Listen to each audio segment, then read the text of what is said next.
जी अस्सलाम वालेकुम। Cambridge international ASN A level का पेपर 5 करने जा रहे हैं, यानी स्टैटिस्टिक 1 मई जून 2022। ये वेरिएंट 1 है। आइए शुरू करते हैं इसे। क्वेश्चन 1 है, find the number of different arrangement of the 8 letters in the word deceived in which all 3 E's are together and 2 D's are together. उसने ये कहा है कि ये डिसीव्स में ई 3 दफ़ा आया है और ये तीनों ई हमने इकट्ठे लिखने हैं, और डी 2 दफ़ा आया है और दोनों डी इकट्ठे होने चाहिए। और ये जहाँ भी मूव करें, तीनों ई और दोनों डी ये इकट्ठे ही मूव करें। बाकी CIB ये बनते हैं, ये जैसे मर्जी हों, ये अलग-अलग इंडिविजुअल हों। तो ये लेटर्स असल में जो 8 थे, अब वो कितने बन गए? ये एक कंबाइन होकर एक ब्लॉक बन गया, ये एक ब्लॉक बन गया, 1 2 1 2 3 4 5, ये 5 नंबर डिजिट्स बन गए।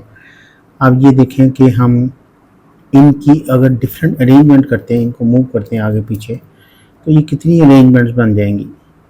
तो ये 5 है, 5 के 5 ही हमने पिक करके इनकी अरेंजमेंट बनानी है। तो 5 में से 5 ही पिक करना है, तो ये 5P5 बन जाता है, ठीक है। और ये 5 फैक्टोरियल बन जाता है। और इसका अब अगर फैक्टराइज करेंगे तो 120 फैक्टोरियल लेंगे तो 120 आता है। 120 डिफरेंट अरेंजमेंट बनती है, यानी V शुरू में आ जाए या C शुरू में आ जाए, I एंड पे चले जाए, वगैरह वगैरह बेशुमार अरेंजमेंट्स बन सकती है। ये इसका पार्ट 1 था क्वेश्चन 1 का। अब पार्ट B करते हैं। Find the number of different arrangements of the letter A of the 8 letters in the word deceived in which 3 E's are not all together। कहता है कि तीनों E इकट्ठे नहीं होने चाहिए। तो ये बताएं कितनी अरेंजमेंट बनती है। एक तो ये है कि तीनों इकट्ठे हों, इसकी कितनी अरेंजमेंट बनती हैं, और तीनों इकट्ठे हों या ना हों वो कितनी अरेंजमेंट बनती हैं। दोनों निकाल के हम जिसमें E इकट्ठे आते हैं वो निकाल दें, तो बाकी वो रह जाएंगे जिसमें ई तीनों इकट्ठे नहीं होते। तो आप पहले तीनों ई इकट्ठे होने की अरेंजमेंट्स मालूम करें। तो तीनों इकट्ठे हों तो 1 2 3, डी पर कोई रिस्ट्रिक्शन नहीं, ये इकट्ठे हों या ना हों। ये पार्ट ए में था, पार्ट बी में इसकी कोई रिस्ट्रिक्शन नहीं है। 1 2 3 4 5 6, ये 6 अरेंजमेंट्स हैं। तो 6 फैक्टोरियल का लेंगे तो इसमें डी दोनों एक जैसे हैं, तो जो एक जैसे लेटर्स हों उतने फैक्टोरियल से डिवाइड कर दिया जाता है। 360 अरेंजमेंट बनती है इनकी। तो ये हमने अब विद रिस्ट्रिक्शन था कि ई इकट्ठे हों। अब विदाउट रिस्ट्रिक्शन हम देखते हैं। टोटल अरेंजमेंट्स विदाउट रिस्ट्रिक्शंस क्या होंगी? When all E's are not together और टुगेदर, इकट्ठे हों या ना हों, ये विदाउट रिस्ट्रिक्शन है। तो ये बनता है इनको हमने अगर इकट्ठा, ये ई जैसे मर्जी अकेले अकेले मूव करें, 2 2 मूव करें या 3 3 मूव करें, तो ये 8 लेटर्स हैं। 8 लेटर्स में आप देखें कि 3 एक जैसे लेटर्स हैं, 2 एक जैसे लेटर्स हैं। तो जितने एक जैसे हों उनके फैक्टोरियल से डिवाइड कर दिया जाता है। ये 3600 बनता है। तो आप ये देखें 33 60 ये बनते हैं टोटल अरेंजमेंट्स की। 3 E's are not all togethers. अब हमने वो देखने हैं जिसमें तीनों ई इकट्ठे नहीं हैं। तो जिसमें विदाउट रिस्ट्रिक्शन, वो उसमें से विद रिस्ट्रिक्शन जिसमें इकट्ठे हैं वो निकाल दें, तो वो हमारे पास आ जाएंगे जिसमें ई तीनों इकट्ठे नहीं हैं।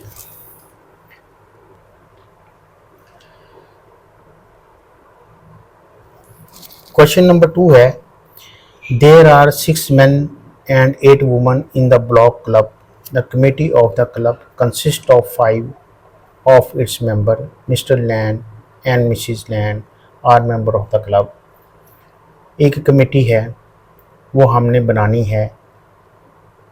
6 men हैं, 8 वुमेंस हैं, और उसमें एक मिस्टर एंड मिसिज लैंड ये दोनों भी हैं उसमें। तो अब कंडीशन ये है, in how many different ways can the committee be selected if exactly one of mister land and Mrs land must be on the committee. अब देखें हमने इन लोगों में से 5 लोग सिलेक्ट करने हैं। 5 में से एक तो कंडीशन हो गई कि मिस्टर लैन हर सूरत में हमने सेलेक्ट करना है। मिस्टर और मिसिज में से सिर्फ एक ही सिलेक्ट कर सकते हैं, एग्जैक्टली वन। अगर मिस्टर लैन को हम सिलेक्ट कर लेते हैं तो मिसिज लैन को सिलेक्ट नहीं करेंगे, ये तो लाजमी करना है। मिस्टर लैन अगर कर लेते हैं आप तो फिर बाकी 1 2 3 4 बाकी अदर्स आपने सेलेक्ट करना है। आप कंपटीशन इनमें है तो टोटल आप कितने बचते हैं, ये टोटल मिलके ये 14 बनते थे। 14 में से मिस्टर लैन और मिसिज लैन ये निकाल दें तो बाकी 14 में से 12 बचते हैं। 12 में से 4 सेलेक्ट करने हैं हमने बाकी के, क्योंकि एक मिस्टर लैन सेलेक्ट कर चुके हैं। इसी तरीके से दूसरा ये एक हो सकता है वे कि मिसिज लैन को अगर सेलेक्ट कर लेते हैं तो फिर मिस्टर लैन को सिलेक्ट नहीं करेंगे, ये डिसाइड हो चुका है। बाकी 4 और लोग सेलेक्ट करते हैं, बाकी 4 लोग, बाकी 12 में से 12 में से 4 आएंगे। तो वो इतने तरीक़ों से आ सकते हैं। ये कैलकुलेटर पर 12C4 आप करेंगे तो 495 आ जाएगा। इधर से भी 495 आया था, दोनों को आप एडअप करेंगे 990 आ जाएगा। तो ये 990 तरीके से आप इसको हम ये इतने वेज बनते हैं इनको सिलेक्ट करने थे। इसमें अरेंजमेंट की बात नहीं हो रही, ये सिर्फ आपने चूज करना है, सिलेक्ट करना है। तो सिलेक्ट करने में, चूज करने में अरेंजमेंट नहीं आता, तो इसलिए सी यूज़ करते हैं। जहाँ अरेंजमेंट कहते हैं वहाँ हम परमुटेशन यूज़ करेंगे। अब बी पार्ट की तरफ चलते हैं। अच्छा, बी पार्ट है in how many different ways can the committee be selected if Mrs Lan must be on the committee. अगर मिसिज लैन को हम हर सूरत में कमेटी में लेना ही है and there must be more women than man on the committee, और women जो हैं वो ज़्यादा होनी चाहिए मैन से। तो देखिए इसके कितने केसेस बनते हैं। अगर मिसिज लैन को हम सेलेक्ट कर लेते हैं तो मज़ीद 2 वुमेन सेलेक्ट करें तो ये मोर देन मैन ही बनते हैं। 3 वुमेन, ये भी वुमेन है, ये भी वुमेन है, और ये भी दोनों, ये 3 वुमेन हो गई, तो ये इस तरीके से 3 बन गई। तो 2 मैन, ये मोर देन वीमेन और मोर देन मैन, ये कंडीशन फुलफिल होती है। तो देखें कि इसको तो मस्ट हमें सेलेक्ट करना ही करना है। बाकी ये 2 वुमेन जो हैं, 8 वुमेन थी, तो 8 में से एक तो सिलेक्ट हो गई, बाकी 7 बची। 7 में से 2 और सिलेक्ट करनी है हमने, एंड मैन 6 थे, 6 में से 2 सेलेक्ट किए। तो ये इतने वे से हम सेलेक्ट कर सकते हैं। अगर वुमेन हम ज़्यादा कर लेते हैं, एक और बढ़ा लेते हैं, मैन एक कम कर देते हैं, तो ये दूसरा केस बन जाता है।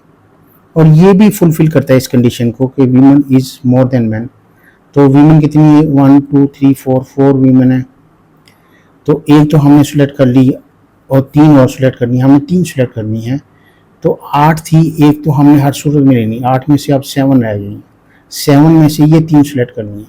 मैन 6 थे, 6 में से हमने सिर्फ एक सेलेक्ट करना है। अगर सब की सभी वुमेन सेलेक्ट कर लेते हैं तो ये मोर देन की जो कंडीशन है वो भी फुलफिल होती है। तो 0 मैन हैं, वीमेन 4 हैं, और एक ये है, 5 बन जाती हैं। तो ये 0 से 4 ग्रेटर है, यानी 5 वीमेन है, 5 इज़ ग्रेटर देन 0, तो ये भी कंडीशन फुलफिल होती है। ये हर सूरत हमने लेनी है लेनी। और बाकी 1 2 3 4 वीमेन है, 7 में से 8 थी, एक वीमेन हमने लेनी है मिसिज लैन, और बाकी 7 बचती हैं। 7 में से 4 हमने सेलेक्ट कर ली, और मैन 6 थे, 6 में से हमने कोई भी सेलेक्ट नहीं किया, ये 35 बनते हैं। तो ये टोटल केसेस को आप एडअप करेंगे तो 560 बनता है। 560 हमारे ये टोटल वेज बनते हैं जिसमें से ये कमेटी हम सेलेक्ट कर सकते हैं इस कंडीशन रहते हुए। क्वेश्चन नंबर 3 है the time taken to travel to college by 250 100 students are summarise in the table. देखिए 250 100 स्टूडेंट्स 2500 स्टूडेंट्स ट्रैवल करते हैं कॉलेज जाने के लिए। अब 2500 स्टूडेंट्स में आप देखें कि ट्रैवल करने कॉलेज के लिए जाने के लिए जो टाइम कंज्यूम होता है वो 440 ऐसे स्टूडेंट्स हैं 20 मिनट से पहले पहले कॉलेज पहुंच जाते हैं, और 720 स्टूडेंट्स ऐसे हैं जो 20 से लेकर 30 मिनट्स के दरमियान टाइम लेते हैं, एंड सो ऑन। देखिए वो कहता है draw histogram to represent this information. हमने इस इंफॉर्मेशन से हिस्टोग्राम बनाना है। हिस्टोग्राम हमें इस टेबल पे बनाना है। तो आप देखें कि इसमें हमें हिस्टोग्राम के लिए अगर ये आप देखें इंटरवल सेम नहीं है क्लास का, इसमें 20 है, इसमें 10 है एंड सो ऑन। तो आप जब सेम इंटरवल ना हो तो फ्रीक्वेंसी डेंसिटी की ज़रूरत पड़ती है। फ्रीक्वेंसी डेंसिटी का फार्मूला आता है फ्रीक्वेंसी ओवर क्लास विड्थ। आप देखें कि फ्रीक्वेंसी 440 है, 440 आप ऊपर रखें और इंटरवल क्लास विड्थ कितनी है 20 माइनस 0 करेंगे 20 से डिवाइड करें 22 आता है। और फ्रीक्वेंसी यहाँ 720 है और क्लास विड्थ आप 30 माइनस 20 करें तो 10 आता है। तो आप जब इसे डिवाइड करेंगे 72 आता है और ये इस तरह से सोन ये बनता जाता है। क्यूमुलेटिव फ्रीक्वेंसी अब कैसे बनेगी, इसकी आगे ज़रूरत पड़ेगी हमें तो बी पार्ट में। तो इसलिए यहाँ एक पहले से एडवांस में बनाई है और बी तक हमें सिर्फ फ्रीक्वेंसी डेंसिटी चाहिए। तो आप देखें फ्रीक्वेंसी डेंसिटी हमेशा वाई एक्सिस पर होती है और एक्स एक्सिस पर हमारे पास ये इंटरवल लिया जाता है। इंटरवल अब हम मैक्सिमम 90 तक है तो 1 2 3 4 5 6 तो ये 5 तक 100 बन जाता है। तो अगर हम ये 10 का इंटरवल लें, ये 10 का इंटरवल है एंड सो ऑन 10 20 30 एंड 50 इस तरह से ये अगर हम इंटरवल लें और फ्रीक्वेंसी डेंसिटी मैक्सिमम आप देखें कि यहाँ 92 है। तो अगर हम यहाँ अगर 20 का इंटरवल लें तो ये भी इस चार्ट के अंदर अंदर ही हमारा मुकम्मल हो जाता है 100 तक। तो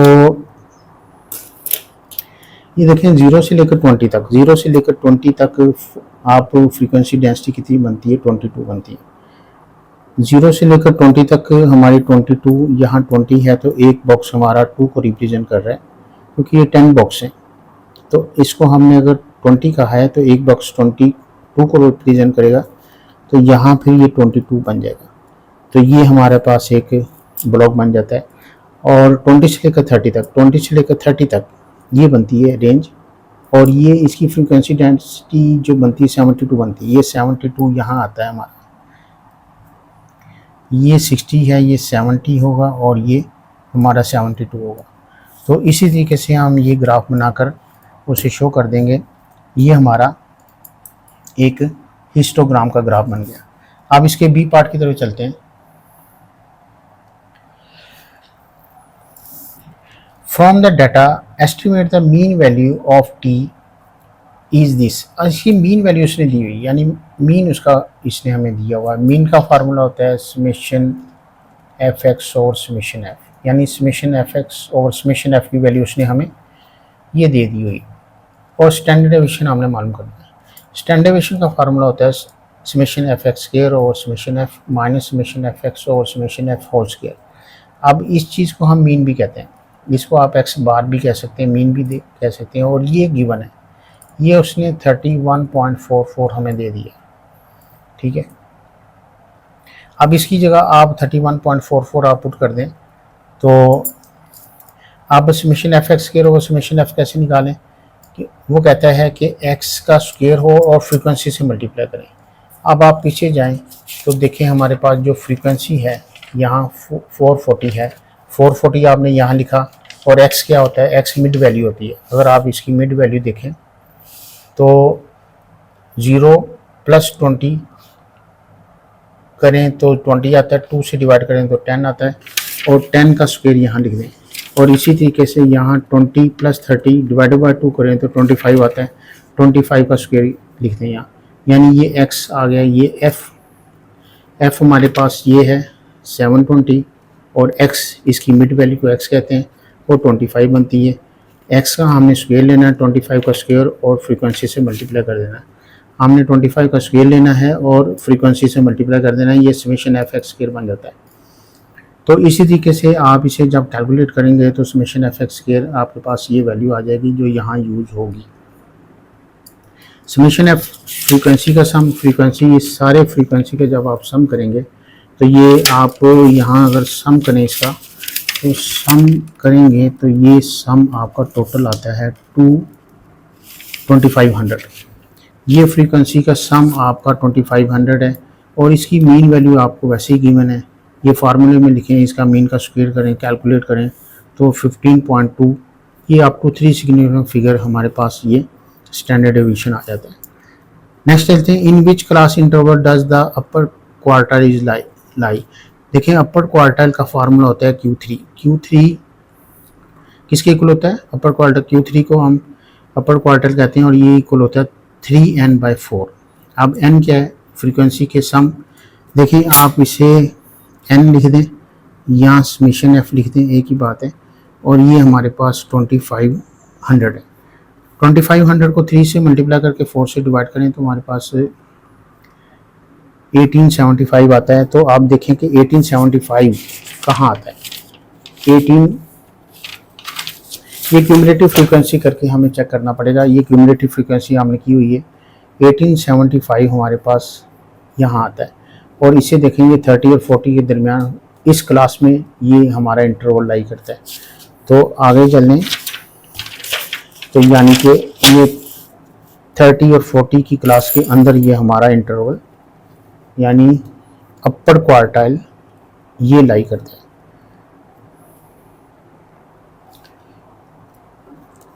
नेक्स्ट क्वेश्चन है, ये डी पार्ट है इसका, ये क्वेश्चन नंबर 3 का लास्ट पार्ट है। It was later discovered that the time taken to travel to college by 2 students were incorrectly recorded. One student time was recorded as 15 instead of 5 and other time was recorded as 65 instead of 75. तो उसको कहना ये चाहता है कि एक student का हमने 5 के बदले रिकॉर्ड एज 15 रिकॉर्ड कर दिया 5 के बदले, और एक का 65 रिकॉर्ड कर दिया 75 के बदले। अब 15 रिकॉर्ड कर दिया 5 के बदले। अब देखें कि 15 रिकॉर्ड कर दिया 5 के बदले। अब चाहे आप 15 रिकॉर्ड करें या 5 रिकॉर्ड करें, क्लास यही बनती है, फ्रीक्वेंसी यही बनती है। आप चाहे 65 रिकॉर्ड करें या 75 रिकॉर्ड करें, क्लास यही बनती है, फ्रीक्वेंसी वही बनती है। अगर इसी क्लास के अंदर कोई एरर आ जाता है, आप कुछ भी रिकॉर्ड कर दें, 65 के बदले 75 कर दें या 70 कर दें या कुछ भी कर दें, फ्रीक्वेंसी वही रहेगी, इंटरवल भी वही रहेगा, इसके मीन या स्टैंडर्ड डेविएशन पे कोई भी इफेक्ट नहीं होने वाला। तो अब वो पूछ ये रहा है हमसे कि without doing any further calculation हमने करनी नहीं है, वैसे ही उसे बताना है। State with the reason whether the estimate of the standard deviation in part B, जो पार्ट बी में हमने स्टैंडर्ड डेविएशन वगैरह निकाला है, would be increase decrease or stay the same. ये क्या इसके इफेक्ट होगा, इसकी वैल्यू कम हो जाएगी, ज़्यादा हो जाएगी या वैसी रहेगी? तो ये सेम ही रहेगी क्योंकि उसी इंटरवल के अंदर ही आता है। आप चाहे 5 लिखें 15 लिखें, क्लास वही बनती है। 65 लिखें या 75 लिखें, क्लास में फ़र्क नहीं पड़ता है। अगर क्लास चेंज होती तो फिर फ़र्क आता था। तो stay the same, data recorded in the same class interval, उसी क्लास इंटरवल में ही हमारा डाटा रिकॉर्ड हुआ है। यहाँ क्वेश्चन नंबर 4 शुरू करते हैं हम। जैकब हैज़ 4 कॉइन्स, जैकब के पास 4 कॉइन्स हैं। One of coins is biased, एक कॉइन उसके पास बाइस्ड है, such that when it is thrown the probability of obtaining a head is this. जब वो इस तरह का बाइस्ड है, जब उसे थ्रो करता है तो उस पर हेड आने की प्रोबेबिलिटी 7/10 है, यानी 1/2 होनी चाहिए, 7/10। तो फिर टेल आने की क्या होगी? 1 में से इसको सब्ट्रैक्ट करें तो 3/10 हो जाएगी। The other 3 coins are fair, मगर बाकी तीनों कॉइन्स फेयर हैं, यानी उनके हेड की प्रोबेबिलिटी 1/2 है और टेल की भी प्रोबेबिलिटी 1/2 है। Jacob throws all 4 coins, Jacob चारों कॉइन्स को थ्रो करता है। The number of heads that the obtain is denoted by the random variable x, और जो भी उस पर हेड आता है, यानी कोई हेड ना आए उसकी ये प्रोबेबिलिटी है, एक हेड आए ये प्रोबेबिलिटी 2, 3 और चारों पे हेड आए उसकी प्रोबेबिलिटी ये उसकी प्रोबेबिलिटी प्रोबेबिलिटी डिस्ट्रीब्यूशन दी हुई है उसने। The probability distribution table for X is follows, ये आगे काम आएगा। Show that A is this, find the value of A B and C. अब ये शो करना है ए बी और सी की वैल्यू क्या है। देखिए एक हेड आए की वैल्यू उसने ए दी है और दो हेड आए, probability X is equal to 2, उसको हमने probability of X probability X is equal to X mean के एक्स की जगह आप 2 पुट कर दें तो probability of X is equal to 2 और प्रोबेबिलिटी ऑफ एक्स 3 सी के इक्वल है। ये कैसे निकालें? एक हेड आने का मतलब ये है कि एक हेड आया, अगर एक हेड बाइस्ड पे आ गया बाकी तीनों पे टेल आ गया तो उसकी प्रोबेबिलिटी हेड आने की बाइस्ड एक बाइस्ड है 7/10 है, बाकी तीनों पे टेल आने की प्रोबेबिलिटी दो, बाकी तीनों बाइस्ड नहीं है 1/2 होगी उनकी probability.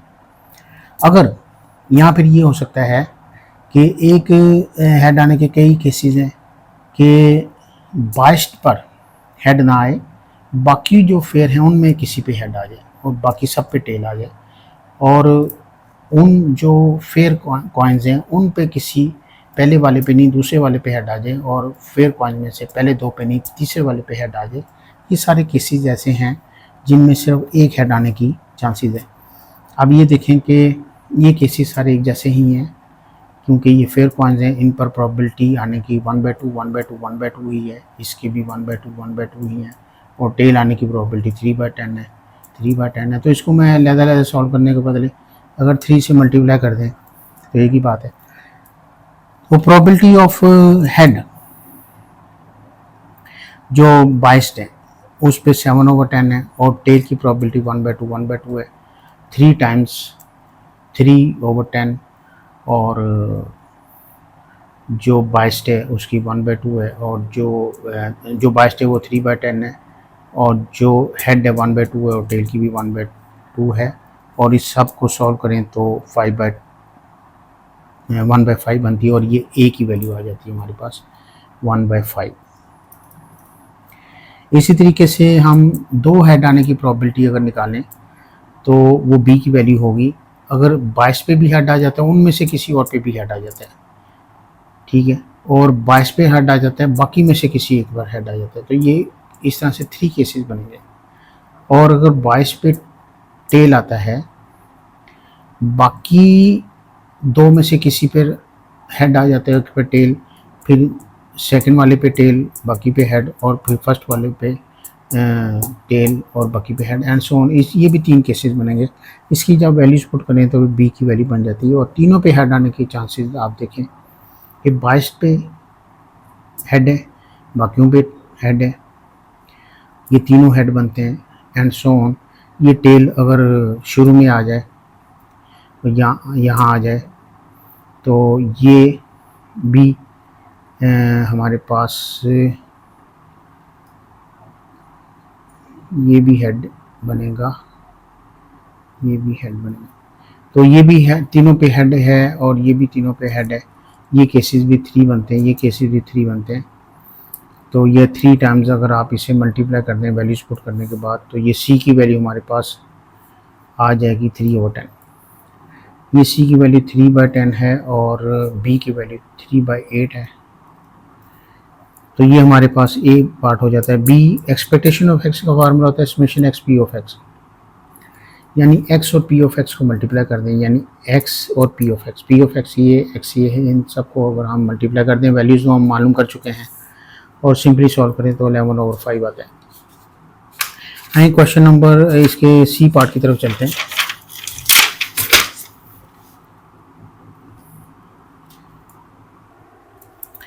Find the probability that he obtained exactly one head on fewer than 3 occasions. उसने 3 occasions पर ऐसा हुआ है, fewer than 3 occasions पर ऐसा हुआ है कि उसने एक हेड से कम उसका आया है, 1 head. Find the probability that he obtained exactly one head. Find the probability, इस बात की probability निकालने के उसने exactly एक head on fewer than 3 occasion, 3 occasion से कम उसने एक हेड लिया। एक हेड आने की प्रोबेबिलिटी जो है और वो आपने पीछे देखा होगा एग्जैक्टली एक हेड आने की प्रोबेबिलिटी 1/5 है। तो एक हेड आने की प्रोबेबिलिटी 1/5 है और एक हेड ना आने की प्रोबेबिलिटी 4/5 है। 1 में से लेस कर दें तो n Jacoby throw all 4 coins 10 times, उसने टोटल नंबर ऑफ जो थ्रोज हैं वो 10 है और x हमारे पास 3 है क्योंकि 3 से कम ऐसे हुआ है कि उसका एक हेड एग्जैक्टली एक हेड आया है। तो एक हेड आने की प्रोबेबिलिटी 1/5 है। तो इसका फार्मूला बनता है एन सी एक्स या Y P of Y Q N minus Y. तो पी की वैल्यू आपने एक हेड आने की प्रोबेबिलिटी एक हेड ना आने की प्रोबेबिलिटी लगा दें। यहाँ एन की वैल्यू 10 है और वाई फीवर देन 3 0 1 2 ये सारे फीवर देन 3 हैं, इसकी वैल्यू लगा दें। आप इसको कैलकुलेट करें तो 0.678 बनता है। ये अप टू 3 सिग्मा फिगर हमने लिखा हुआ।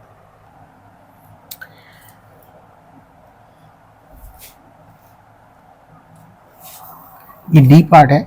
Find the probability that Jacob obtain exactly one head for the first time on the 7th or 8th time that he throws the 4 coin।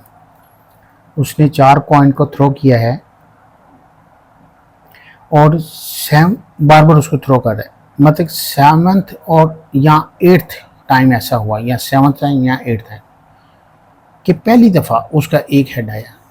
Exactly one head उसका first time जब आया है वो 7th throw पे आया है या 8th throw पे आया है, जबकि हर थ्रो में 4 कॉइन्स उसके हाथ में हैं।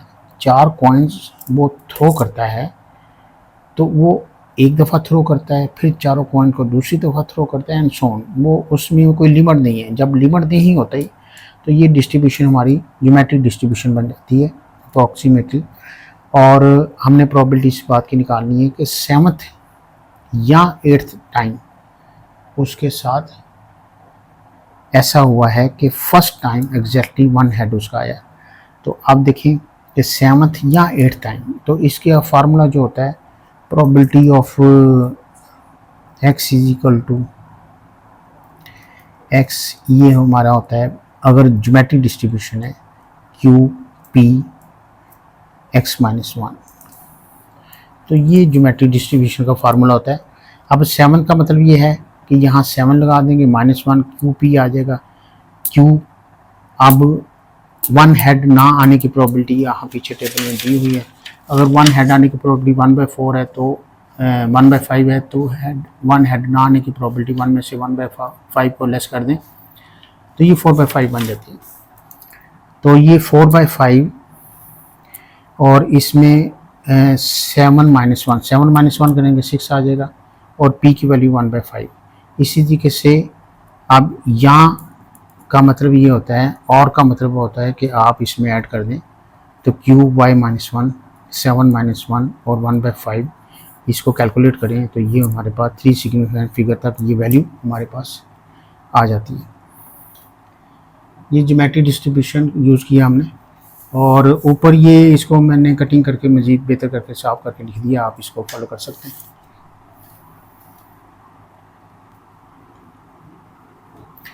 क्वेश्चन नंबर 5 है द लेंथ इन सेंटीमीटर।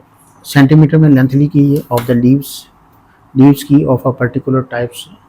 कुछ पर्टिकुलर टाइप्स के लीव्स हैं उनकी हमने लेंथ ली है सेंटीमीटर्स में। Are modelled by the distribution. हम इसकी डिस्ट्रीब्यूशन जो है नॉर्मल डिस्ट्रीब्यूशन में वो बता रहा है कि इसमें जो लिखा होता है नॉर्मल डिस्ट्रीब्यूशन में ये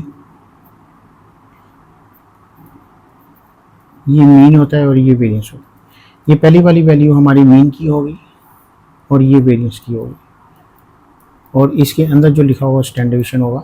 अब देखें कि find the probability that randomly chosen leaves of this type has length less than 6 centimetre. अब इसकी लेंथ जो है आपने रैंडमली जो चूज़ किया है उसकी 6 सेंटीमीटर से लेस देन उसकी लेंथ है। इस बात की प्रोबेबिलिटी निकालें तो देखें x को जब z में कन्वर्ट करना होता है तो इधर मीन माइनस करते हैं और स्टैंडर्ड डिवीजन से डिवाइड करते हैं। इस तरफ मीन माइनस किया और स्टैंडर्ड डिवीजन से डिवाइड किया तो ये x जो है वो हमारा, क्योंकि z का formula x minus mean over sigma, जब x में से आप मीन माइनस करके सिग्मा से डिवाइड करते हैं तो ये फिर x हमारा z बन जाता है। ये x हमारा z बन जाएगा। और ये इसका हमारे पास ये लेस देन आ गया। अब इसकी प्रोबेबिलिटी जो है कैसे निकालें, जब z लेस देन हो तो हम इसको लिख सकते हैं 5 ऑफ 0.533। ये 5 को जब 5 में लिख दिया जाए तो 5 की वैल्यू हम टेबल में भी देखते हैं नॉर्मल डिस्ट्रीब्यूशन में, तो 0.5 को 3 में देखेंगे और आगे जाकर फिर 3 में देखेंगे, तो इसकी कैलकुलेशन आप जब करेंगे तो वो टेबल वैल्यू जो बनती है, वैल्यू फ्रॉम टेबल 0.7029 बनती है। अब तो 3 सिग्निफिकेंट फिगर अगर आप लिखना चाहते हैं 3 सिग्निफिकेंट फिगर तक, तो आप इसे 0.703 लिखेंगे। बी पार्ट वो कह रहा था length of the leaves of another types are also modelled by a normal distribution. एक और नॉर्मल डिस्ट्रीब्यूशन लिया, scientist measure the length of random sample of 500, उसने 500 लीव्स लिए हैं जिनमें से leaves of this types and find that 46 are less than 3 centimetre long and 95 are more than 8 centimetre long. अब उसमें 46 जो है, यानी 46 जो है वो लेस देन है 3 सेंटीमीटर से। प्रोबेबिलिटी का मतलब होता है टोटल से डिवाइड कर देना, तो ये फेवरेबल केसेस हमारे ये हैं और टोटल केसेस हमारे ये हैं। तो अब प्रोबेबिलिटी निकालनी है x इज़ लेस देन 3 की, तो ये जिनकी लेंथ जो है वो लेस देन 46 हैं, 3 सेंटीमीटर से लेस हैं, वो 46 हैं, तो 3 सेंटीमीटर से लेस अगर वो 46 हैं तो टोटल से डिवाइड कर दें, वो प्रोबेबिलिटी बन जाती। और 95 ऐसे हैं जिनकी लेंथ 8 सेंटीमीटर से लॉन्ग है। 8 सेंटीमीटर से लॉन्ग अगर प्रोबेबिलिटी आप निकालना चाहते हैं तो वो टोटल जो है 95 ऐसे हैं, ये फेवरेबल है, और इसको अगर टोटल से डिवाइड कर दें तो वो प्रोबेबिलिटी बन जाती है। तो ये प्रोबेबिलिटी बन गई। अगर आप इसको z में कन्वर्ट करना चाहते हैं तो इधर भी माइनस म्यू और सिग्मा करें, उधर भी माइनस म्यू और सिग्मा करें, तो आप ये देखेंगे कि इधर भी x माइनस म्यू और सिग्मा करें, इधर भी x माइनस म्यू और सिग्मा करें, तो ये हमारे पास z बन जाएगा।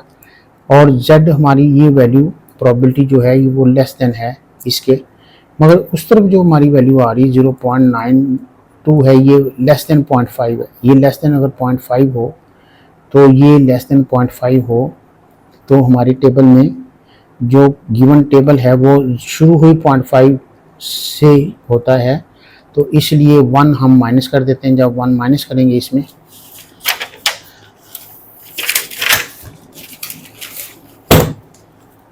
देखें आप, जब इसमें से आप 1 माइनस करेंगे तो ये चीज़ हमारी फिर ये z की वैल्यू ये नेगेटिव हो जाएगी। तो इसको आप उस तरफ लेकर आए, तो इसको सॉल्व करें मीन के लिए ये आ जाता है। और दूसरी तरफ से आप देखें कि इसी तरीके से इसको लेकर चलते हैं, तो इसको z बनाने के लिए इधर मीन माइनस सिग्मा करेंगे तो ये बन जाएगा। आप इसे डिवाइड करें 0.15 बनता है, 0.5 से ग्रेटर, ये ग्रेटर है, मगर इसकी वैल्यू अगर हम लेस देन में कन्वर्ट करना चाहते हैं तो 1 में से माइनस, जब 1 में से माइनस करेंगे तो ये लेस देन हो जाएगा, ये लेस देन हो जाएगा। तो इसको आप उस तरफ ले जाएं तो ये 1 उधर जाकर माइनस होगा, तो हमारे पास ये वैल्यू आती है। क्योंकि ये ग्रेटर देन 0.5 है तो हमारे लिए कोई मुश्किल नहीं है।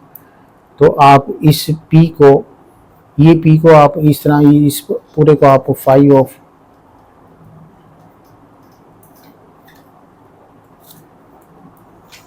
0.81 भी लिख सकते हैं। इस 5 को उस तरह ले जाएं तो ये 5 इनवर्स हो जाएगा। और इसको जब आप टेबल से देखते हैं, ये एरिया है, एरिया से आप वैल्यूज़ को जब देखेंगे तो ये आएगी, और यहाँ से भी आप मीन की वैल्यू निकाल लें। इस मीन की वैल्यू और इस मीन की वैल्यू दोनों को इक्वेट कर दें, क्योंकि हम साइमल्टेनियसली सॉल्व करके इसको सिग्मा और मीन की वैल्यू निकालना चाहते हैं। इन दोनों को, इनको आप सिंपली सॉल्व करेंगे तो सिग्मा ये निकल आएगा और मीन ने ये निकल आएगा।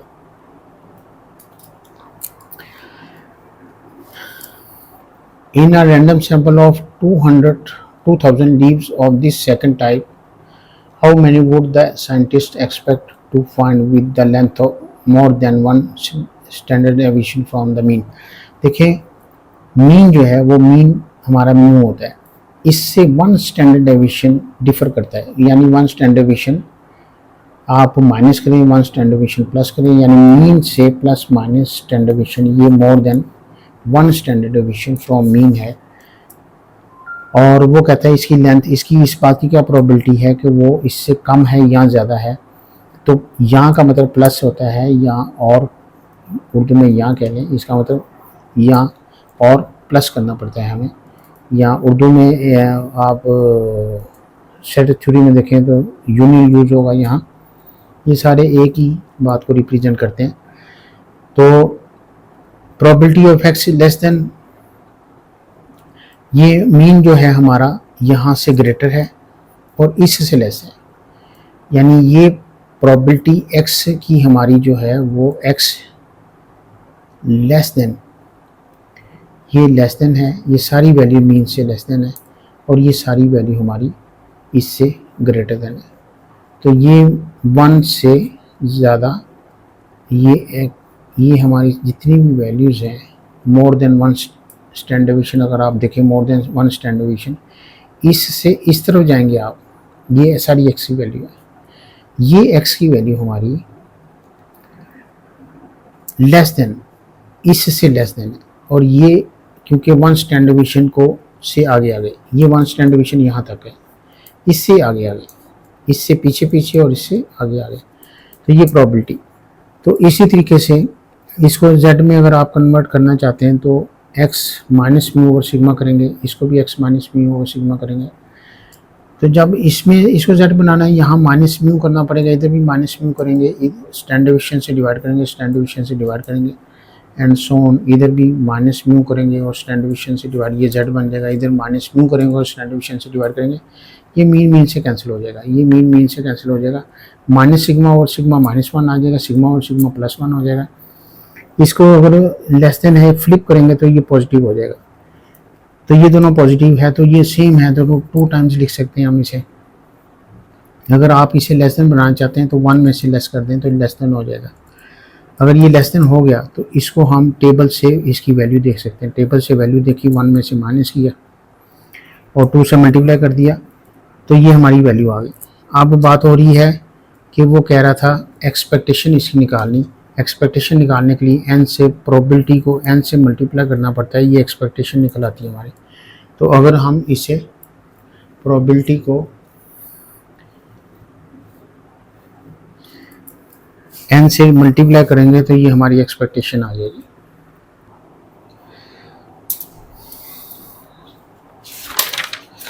ये इस पेपर का लास्ट क्वेश्चन है, क्वेश्चन नंबर 6 है। इसके ए बी और सी तीन पार्ट्स हैं। इसकी मेन थ्योरी है वो समझने वाली है, उसे समझते हैं। Janice is playing a computer game, Janice एक कंप्यूटर गेम खेलता है। She has to complete level 1 and level 2, उसको एक लेवल 1 भी कंप्लीट करना है और लेवल 2 भी कंप्लीट करना है। ये लेवल 1 है, ये लेवल 2 है।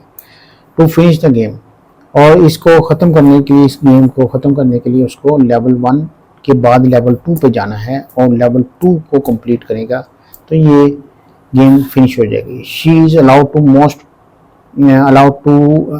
Most 2 attempt at any level, उसको सिर्फ ये अलाउ है कि वो 2 अटेम्प्ट ले सकता है हर लेवल पर। यानी फर्स्ट पे अगर क्लियर कर जाता है तो लेवल 2 में चले जाए, अगर क्लियर नहीं करता तो फिर एक अटेम्प्ट उसे और मिलेगी। फिर उसमें से क्लियर करने और फेल होने और फेल ना होने के दोनों चांसेस जो हैं वो उसकी प्रोबेबिलिटी है। कहता है if Janice complete for level 1 the probability that Janice complete it at the first attempt is this. अगर वो फर्स्ट अटेम्प्ट में ही अपनी गेम को कंप्लीट कर लेता है तो उसकी प्रोबेबिलिटी ये है। अगर कंप्लीट नहीं करता डेफिनेटली उसकी प्रोबेबिलिटी फिर ये है। If she fail at her first attempt the probability that she complete it at the second attempt is this. अगर वो इफ शी फेल, अगर वो फेल हो जाती तो वो फिर सेकंड अटेम्प्ट में वो फिर कंप्लीट करने के लिए उसे फिर 2 चांसेस मिलेंगे। तो फर्स्ट चांस में अगर वो फेल हो जाता है तो एक नेक्स्ट चांस उसके पास मौजूद है, उसमें कंप्लीट करने की प्रोबेबिलिटी 0.3 है और कंप्लीट ना करने की प्रोबेबिलिटी माइनस करें 1 माइनस करें तो 0.7 बन जाती है। नेक्स्ट वो कहता है फॉर द लेवल 2। अब लेवल 2 में वो अगर चले जाता है तो probability that Janice complete it at the first attempt, अगर फर्स्ट अटेम्प्ट में ही उसे कंप्लीट कर लेता है 0.4 है, अगर वो फेल हो जाता है तो फेल होने की प्रोबेबिलिटी ज़ाहिर है ये 0.4 है तो 0.6 होगी, 1 में से माइनस करें तो the probability that she complete at the second attempt, उसे सेकंड अटेम्प्ट फिर मिलेगी। हर लेवल पर 2 अटेम्प्ट है उसके पास।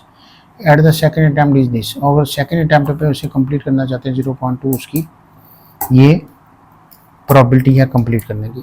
Show that the probability that Janice move on the level 2 is this, इस बात की प्रोबेबिलिटी निकालें कि लेवल 2 पर वो जो मूव कर गया उस बात की कि लेवल 1 उसका क्लियर हो गया और क्लियर होगा तो लेवल 2 में जाएगा, तो इस बात की क्या प्रोबेबिलिटी है कि लेवल 1 वो क्लियर कर गया, यहाँ ये कह लें कि वो मूव कर गया लेवल 2 पे।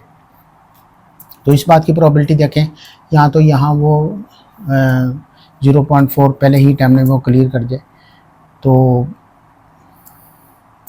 उसकी 0.6 है प्रोबेबिलिटी और वो फ़ौरन लेवल 2 पे चले जाएगा। अगर वो क्लियर नहीं करता, फेल हो जाता है, तो फिर नेक्स्ट अटैम्प्ट में उसके क्लियर करने की प्रोबेबिलिटी 0.3 है।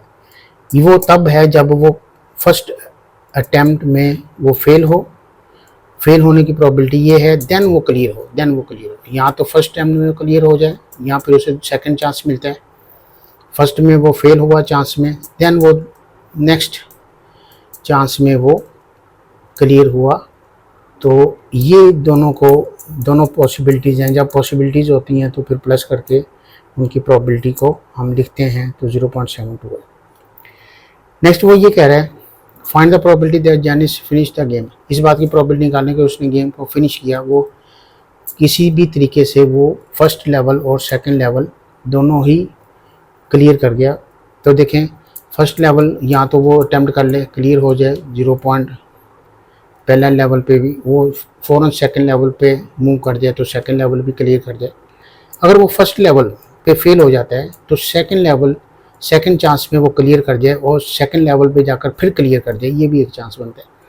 अगर वो फर्स्ट लेवल पे फर्स्ट चांस पे वो क्लियर नहीं करता तो फिर सेकंड चांस वो क्लियर कर दे, मगर नेक्स्ट लेवल पे जाकर फिर फेल हो गया और फिर उसने क्लियर कर दिया और फिर ये भी चांस बनता है कि वो फर्स्ट चांस पे क्लियर ना करे, नेक्स्ट में कर ले, और आगे गया तो फर्स्ट चांस पे क्लियर नहीं किया, नेक्स्ट में कर लिया।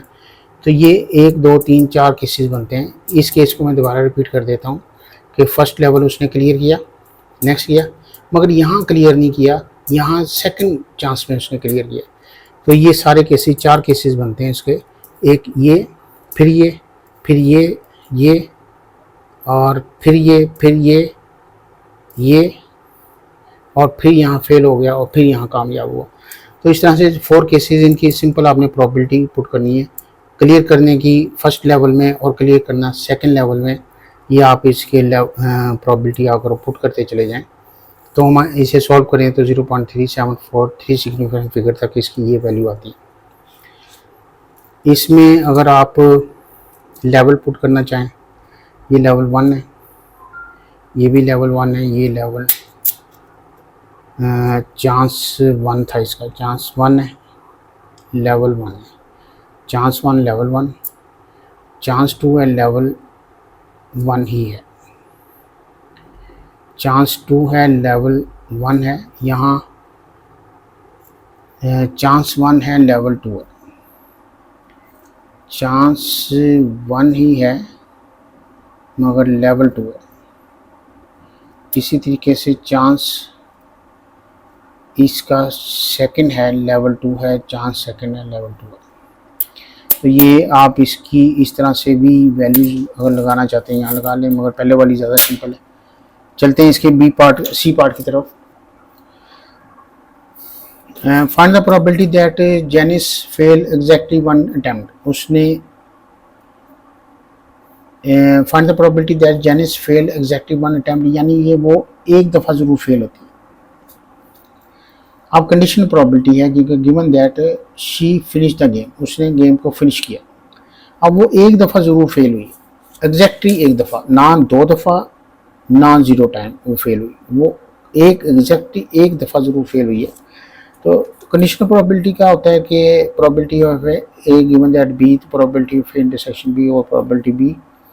अब देखें एग्जैक्टली 1 टाइम हम ए को रिप्रेजेंट कर रहे हैं, एग्जैक्टली 1 टाइम वो फेल हुई। एग्जैक्टली 1 टाइम फेल होने की प्रोबेबिलिटी जो होती है वो देखते हैं पीछे। ये उसने गेम को फिनिश किया, ये सारे गेम को फिनिश करने की प्रोबेबिलिटी है, मगर इस गेम में एग्जैक्टली 1 टाइम वो फेल भी हुई है। वो इन 2 केसेस में, ये वो 2 केसेस हैं जिसमें वो गेम फिनिश भी कर रही है और लेवल कंप्लीट भी कर लेती, मगर एग्जैक्टली 1 टाइम उसमें उससे फेलियर का भी सामना है। ये 2 केसेस हैं जो हमारी प्रोबेबिलिटी कंडीशन को फुलफिल करते हैं, और इसको हम एग्जैक्टली 1 टाइम फिनिश करने की जो वैल्यूज़ हैं वो हमने यहाँ पीछे पुट की हुई हैं, वो सेम यहाँ पुट कर देते हैं। और उसने गेम को फिनिश किया, गिवन दैट गेम को फिनिश करने की जो प्रोबेबिलिटी है, गेम को फिनिश करने की जो प्रोबेबिलिटी है वो ये है। ये प्रोबेबिलिटी हम गेम को फिनिश करने की यहाँ पुट कर देते हैं। इसे सिंपली सॉल्व करते हैं। 25 और 78 ये हमारी एक प्रोबेबिलिटी है, कंडीशनल प्रोबेबिलिटी की वैल्यू कि उसने गेम फिनिश की है, मगर इस दौरान वो एग्जैक्टली 1 टाइम वो उसे फेलियर का सामना करना पड़ा। लीजिए ये पेपर हमारा फिनिश हो गया। नेक्स्ट हम अगला कोई पेपर करते हैं। नेक्स्ट ईयर का करेंगे हम। नेक्स्ट ईयर में अब नेक्स्ट हम पेपर करेंगे जी मई जून 2022 का।